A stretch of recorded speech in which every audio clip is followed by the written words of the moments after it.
From massive game-changing tips to help you become a better survivor, to small niche tips that will help you save money, here are 36 things that you should never do as a survivor in Dead by Daylight. The last 6 tips on this list are the most crucial for helping you improve as survivor, so make sure you stick around for that. Number 1, never work on the same generator as someone else at the beginning of the match. Generators become less efficient when you have multiple survivors working on them, hence why it gets the speed debuff and the bar becomes red. Plus, if the killer comes to your gen, then they're suddenly pressuring multiple survivors for free rather than just pressuring one survivor. So make sure you split up to become more efficient on gens and to prevent the killer from gaining free pressure. Number 2, never work on the dangerous side of gens. Now this is a pretty situational tip and is different for every single generator, but the point of this tip is to recognize which side of the gen is safer to work on than others. Here are a few examples of what I mean. If you're on an indoor map like this and you're playing against a stealth killer, then this is the safe part of the gen because it gives you more time to react to the killer coming around the corner so you don't get grabbed. If you're playing against a ranged killer, then you always want to be on the furthest side from them so they can't hit you from far away and are forced to walk all the way to you if they want to get you off the gen. Some generators have a safe side depending on the resources that are nearby. Like for this generator, you should work on this side because it's closer to the pallet, or you could work on this generator on this side because it gives you a better angle to fast vault the window. The overall point of this tip is just that not all sides of the gen are equal, so apply some logic to which side you should work on. Number 3, never constantly look forward in chase. This is something I see a lot of new players do, but you need to be aware of the killer's positioning during your chase. Obviously, don't be looking at them the entire time because then you won't know where you're going and you'll bump into walls, but make sure you glance at them every once in a while to see how close they are to you or what they're doing. If you watch literally any good survivor player, you'll see them doing this constantly so they know exactly how much time they have to get to a resource. Number 4, never just stand near the killer if you're going for a pallet or flashlight or flashbang save. Crouching makes you quieter, so you may as well crouch if you're standing still waiting to go for a save. Otherwise, the killer might hear you and come to your location. Number 5, never walk around the map in 99% of situations. So many new players walk around the map, which is a super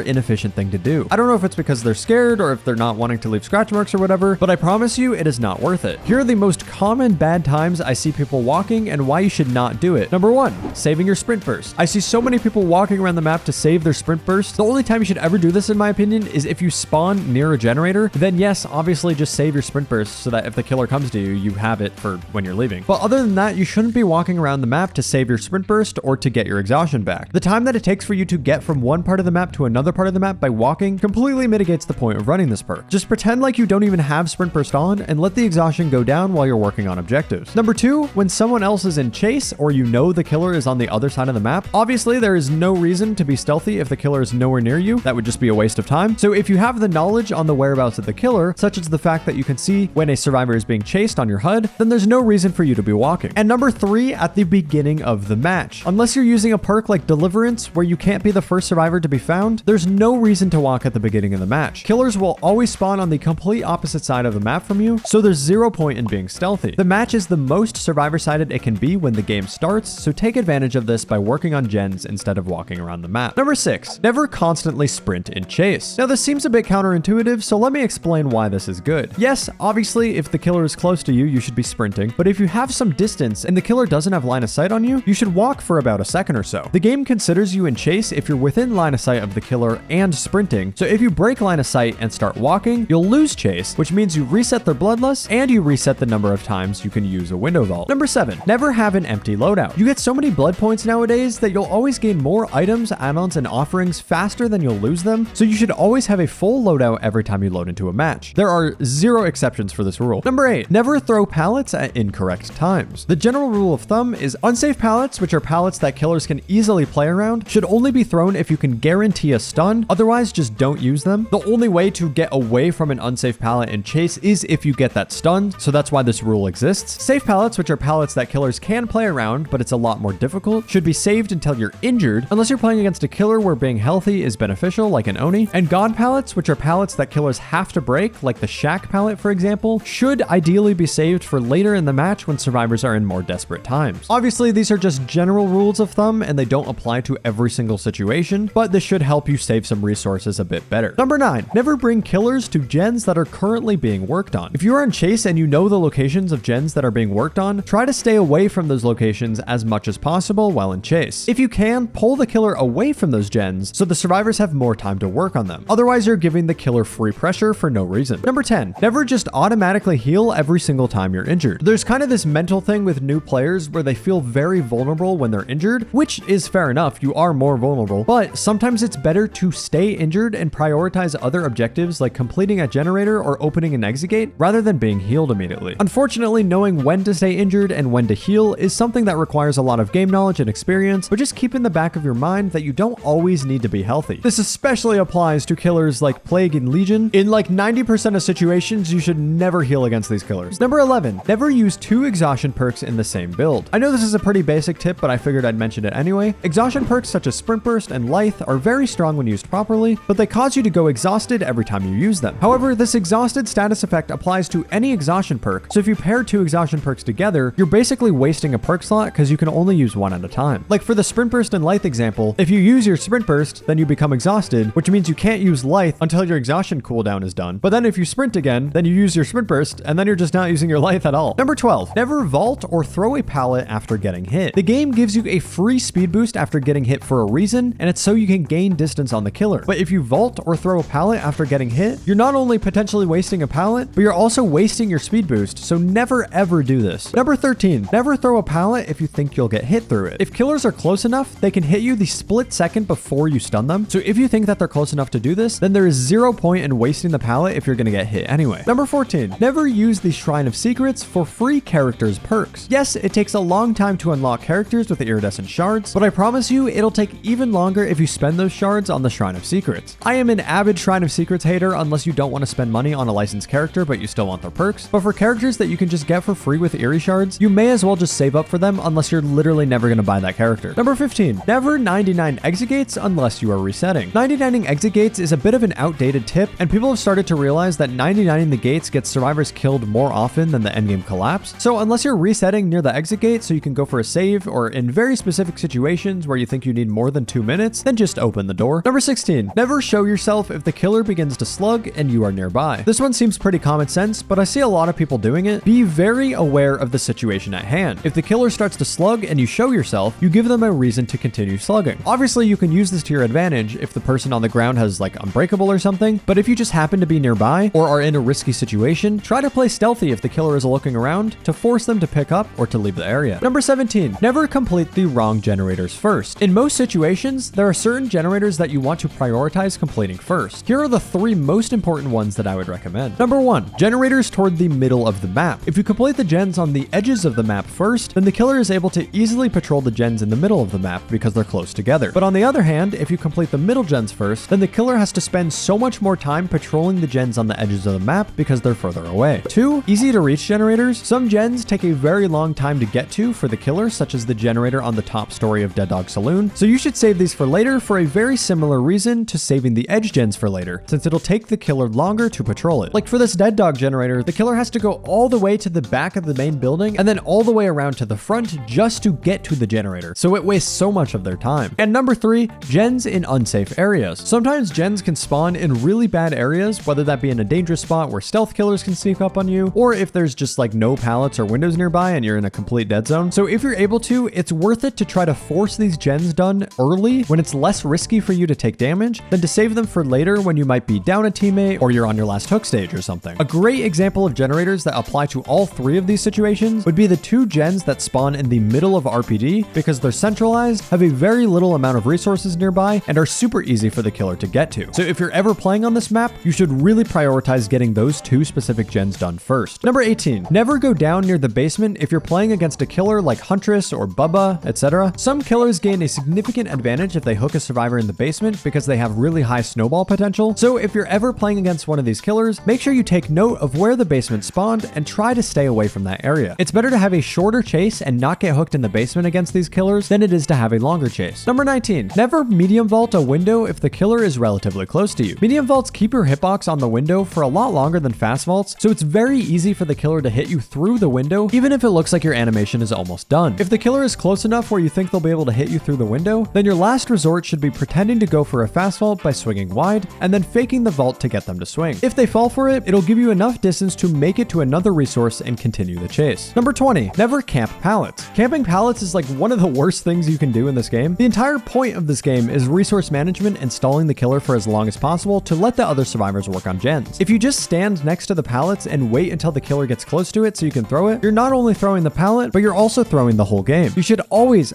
loop the pallet at least a couple times times before throwing it if you have the distance to do so. Number 21, never heal someone right under the hook unless the killer is occupied. Usually it's fine to do this, especially because the killer will likely be in a different chase, but if you know that the killer isn't in chase and has no information on where survivors are, they're gonna come straight back to the hook when you get the unhook because that's their only information. So if you start healing the survivor under the hook, it'll not only waste your time because you won't be able to finish the heal, but it will also allow the killer to be pressuring two people at once. Number 22, never be toxic in endgame chat. There is zero benefit to being toxic in the endgame chat, even if the killer started it. Just say GG and move on. Being toxic will only make you angrier and will make you play worse. Plus, if the killer is being toxic, just click this button to mute the chat. Number 23, never let someone take an extra hook stage on hook. This tip is especially for my solo queue players because it happens so frequently in solo queue. If you let a survivor take an extra hook stage, that is a huge red flag for your team and will likely mean that you lose. Even if the killer is camping, it's much better to do what's called a 1-for-1, where you sacrifice your life to get them off the hook. The reason this is better is very simple. It's just better for two people to be on their first hook stage than it is for one person to be on their second hook stage, as it reduces the risk for later in the match. Number 24, never expect higher rarity items to be better. You'll learn this pretty quickly, but the rarity in this game means absolutely nothing besides being more expensive in blood webs, so don't just use higher rarity items expecting them to be better. Like for example, the green Commodious toolbox is better than the purple's Engineer's toolbox mathematically. Number 25, never spend real money, aka Oryxels, on non-licensed characters. If you're rich and have a lot of disposable money, I guess this tip doesn't really apply to you, but if you're a normal person, you should really save your Oryxels for licensed content, since those require you to buy them with Oryxels. Non-licensed content can be purchased with free in-game currency, so in my opinion, it's a waste of money to buy them with Oryxels. Also, if you're gonna buy a licensed killer too, then you should just buy the chapter's DLC on Steam, rather than spending Oryxels on both the killer and the survivor, because buying it on Steam will give you a 30% discount for getting it as a bundle. Number 26, never cleanse dull totems. I have no idea why people do this because there is zero benefit to it unless you're trying to complete a challenge or something, but I see this happen surprisingly more than I'd like. Cleansing dull totems is a complete waste of time even if you are trying to prevent Noed. There is zero reason to ever do this unless you're using a perk that benefits from it. Number 27, never stay in the same loop after being hit. That speed burst is there for a reason. Use it for distance. The only way to stay alive longer in this game is to have distance on the killer, so there's no reason you shouldn't take this opportunity to get that free distance. The only time you should ever stay in the same loop after being hit is if there's no other resource nearby and the killer is a blight. Number 28, never get forced out of the trial. A lot of things can happen in the endgame and the killer will start to get desperate for pressure, so they'll probably camp or slug. If you're going to try to save someone who is still in the trial, like somebody who may be hooked or something, then you should never be near an exit gate that's open. This just gives the killer the free opportunity to force you out of the trial and secure the kill. You should make sure to stay within the bounds of the map, not near the exit gates, so you aren't forced out, and then you can coordinate to make the play that'll save the survivor that's still in the trial. Number 29, never just stand completely still watching a survivor in need of your help. I see so many survivors who will literally just stand there for like a whole minute doing absolutely nothing but waiting for something to happen. For example, if I'm being camped on a hook, there will be a fully healed survivor that will get close to the hook, but then see that the killer is nearby, so they just sit in a corner to watch and won't actually do anything. Either commit to helping or leave. There's no reason to be standing there doing nothing. It's not helpful at all. Now we're on to the 6 most important tips on this video. If you're finding this video helpful so far, drop a like and subscribe if you're new. Number 30, never stay in the same loop if you have enough distance to get to another loop. This is one of the biggest things that separates bad survivors from good survivors. I specifically remember the moment that this tip clicked in my head, and it increased the length of my chases dramatically. You should always be looking for an opportunity to leave your loop and go to another loop while in chase. This gives you extra distance on the killer, especially if they think you're still in that loop, and allows you to save resources for longer. Just make sure you aren't leaving to a loop that doesn't have any resources or is just really weak in general, because obviously that would be a bad idea, but the overall point is that chaining loops together is much stronger than just looping one single tile. Number 31, never be doing nothing. You would think this is also common sense, but this is one of the most common mistakes I see people making. The entire game is about efficiency, and you're obviously not being efficient if you're doing nothing. That's why the stealth playstyle is one of the worst playstyles in the game, because in a majority of situations, it's not actually helping the team in any meaningful way. So you should always be doing something productive, whether that be doing a gen, going for a save, healing, or going for an unhook. If you're not doing anything productive, you're not helping the team at all. Number 32, never use self-care or urban evasion. These are known as quote-unquote noob trap perks because they sound really good on paper when you first start playing the game. However, these perks are so bad that killers get excited when they see survivors using them. In fact, a lot of people refer to these as killer perks because they tend to help the killer more than they help the survivor. Self-care used to be a good perk, but it's been nerfed so much over the years that it's now very useless since it takes so long to heal yourself. You're better off just bringing a medkit kit if you want to heal yourself, and then using that perk slot for something better. Urban Evasion is also a very bad perk that has no real utility outside of countering very specific killer abilities in very specific situations, so realistically there's no point in using it even if you like the stealthy playstyle. There are much better stealth perks that can give you actual value like Dance With Me, Lucky Break, and Fixated. Number 33. Never be the person with 0 hook states. Tunneling is considered a strong strategy because it's way easier for a killer to win against 3 survivors than against 4 survivors. So if you have 0 hook states and somebody else is dead on hook, you should prioritize being more aggressive and taking chase, or even going down for that person if they're in chase. It's much better for you to get hooked since you have additional hook states to spare than to lose one of your teammates. So don't be selfish and put yourself out there to help the team as a whole. Number 34. Never only play survivor. This is an extremely important tip. Playing killer will make you a better survivor than just playing survivor. By playing killer, you start to understand their mentality and what they see, which gives you an extremely useful perspective on how to counter it. It's similar to playing any hero shooter, for example. If you're struggling to play against a certain character, playing as them lets you see how they think and helps you see their strengths and weaknesses. Even if you hate playing killer, it's worth it to learn so you can be a better survivor. Number 35. Never try to learn without watching content creators. Now, I'm not just saying this because I am a content creator myself, but genuinely watching other people, even if they're not a content creator, who are better than you, will help you improve so much. You'll start to see them doing things that you wouldn't even think of, and you'll start to question the decisions that they make so you can apply that to your own gameplay. Before I was even a DBD content creator, I improved a lot by watching gameplay videos from other creators, and I promise you, it will be super helpful. 36. Never buy whatever survivor you want to buy. If you're watching this video, that means you're already invested in the game, so you should also invest in the grind properly by prioritizing certain perks over others so you can have them on the other survivors later on. If you want to figure out which survivors to unlock or level up first, check out the video on screen now. Over 300,000 people found this video helpful, so I can guarantee that you will find it helpful too. Also, if you want to find people to play with or just to talk about DBD, come join my Discord server. The link is in the description.